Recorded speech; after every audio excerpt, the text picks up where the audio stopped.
할렐루야. 사랑하는 대강의 가족 여러분, 오늘 하루도 하나님의 말씀과 동행하는 삶이 되길 소망합니다. 오늘 함께 나눌 하나님의 말씀은 사도행전 7장 54절에서 60절 말씀입니다. 그들이 이 말을 듣고 마음에 찔려 그를 향하여 이를 갈거늘 스데반이 성령 충만하여 하늘을 우러러 주목하여 하나님의 영광과 및 예수께서 하나님 우편에 서신 것을 보고 말하되 보라 하늘이 열리고 인자가 하나님 우편에 서신 것을 보노라 한데 그들이 큰 소리를 지르며 귀를 막고 일제히 그에게 달려들어 성 밖으로 내치고 돌로 칠세 증인들이 옷을 벗어 사울이라는 청년의 발 앞에 두니라. 그들이 돌로 스데반을 치니 스데반이 부르짖어 이르되 주 예수여 내 영혼을 받으시옵소서 하고 무릎을 꿇고 크게 불러 이르되 주여 이 죄를 그들에게 돌리지 마옵소서 이 말을 하고 자니라. 아멘. 아인슈타인이 한 말 중에 이런 말이 있습니다. 마지막은 언제나 온다. 그것이 언제인지가 무슨 문제인가. 꼭 이렇게 유명한 사람의 말을 빌리지 않더라도 철 모르는 아이가 아닌 다음에야 누구든지 한 번은 죽는다는 사실을 모르는 사람은 없습니다. 그런데 그 죽어가는 모습이 사람마다 얼마나 다른지 모릅니다. 어떤 사람이든 죽음을 맞는 모습을 보면 그 사람이 살아온 인생이 보인다고 합니다. 죽음은 그 사람의 공포와 달관, 낙관과 비관, 그리고 본성을 드러내는 거울이기 때문입니다. 오늘 본문에서 우리는 스데반의 죽음을 목격하게 됩니다.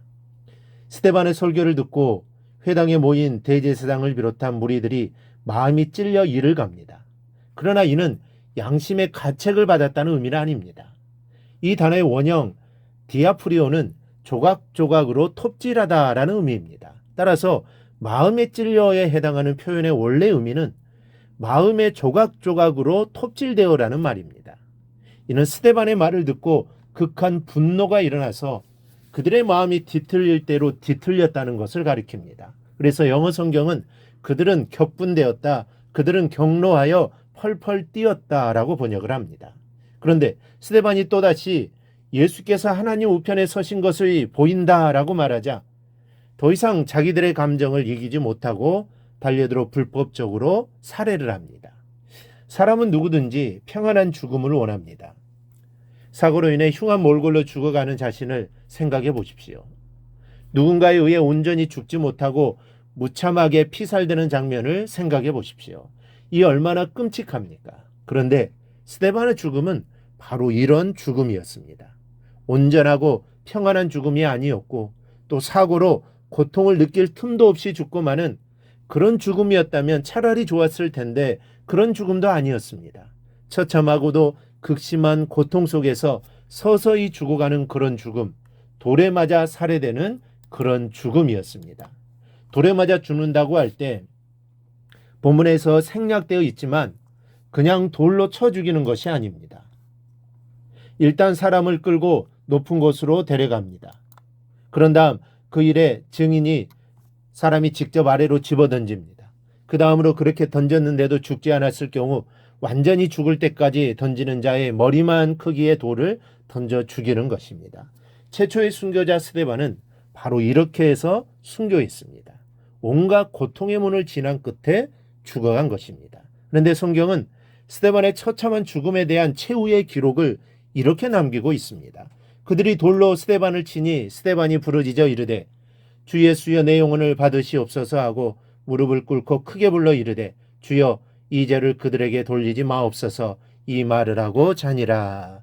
억울한 죽음, 원통하고 고통스러운 죽음. 그러나 스데반이 세상에 남긴 한마디는 원수를 향한 용서의 기도였습니다. 이 스데반에 대한 성서의 기록은 사실상 사도행전 6장과 7장의 기록이 전부입니다. 그것도 대부분 공회 앞에서 행한 설교라 그의 삶에 대해 알 수 있는 부분은 극히 적습니다. 단지 집사에 뽑는 자격을 통해서 그의 인품을 어느 정도 짐작할 수는 있을 뿐이고 그 외에는 오늘 본문에서 마지막 남긴 말이 있을 뿐입니다. 그러나 우리는 이 한마디 말 속에서 그의 인생을 느낄 수 있습니다. 비록 지식적으로 뚜렷하게 알 수는 없지만 그가 어떤 사람이라고 알려주는 그 어떤 기록을 통해서보다도 더욱더 생생하게 스데반이라는 사람의 가슴을 만나게 되고 감동을 받게 되는 것입니다. 여러분, 사람은 누구나 죽습니다. 사람 중에 죽음을 피할 자신이 있는 사람이 누가 있습니까? 그렇다면 이왕 이 세상에서 떠나는 거 아름답고 의연한 모습을 남겨야 하지 않겠습니까? 그러려면 사는데 신경을 써야 합니다. 멋지게 죽음을 맞이하고 싶어도 제대로 살지 못한 사람은 절대로 멋지게 죽지 못합니다. 살아온 인생과 죽음이 무관하지 않기 때문입니다. 밀접한 관련이 있습니다. 그러나 그렇다고 영웅처럼 살라는 것이 아닙니다.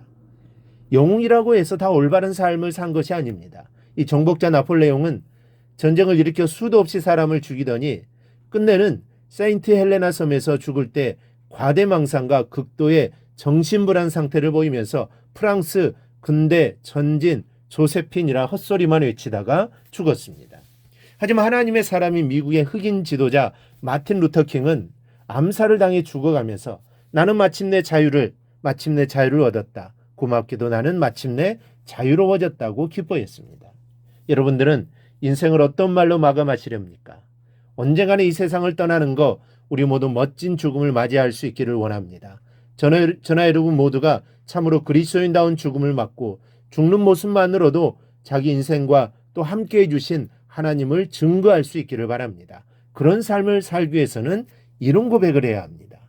예수님도 이렇게 기도했습니다. 아버지, 저들을 사하여 주옵소서.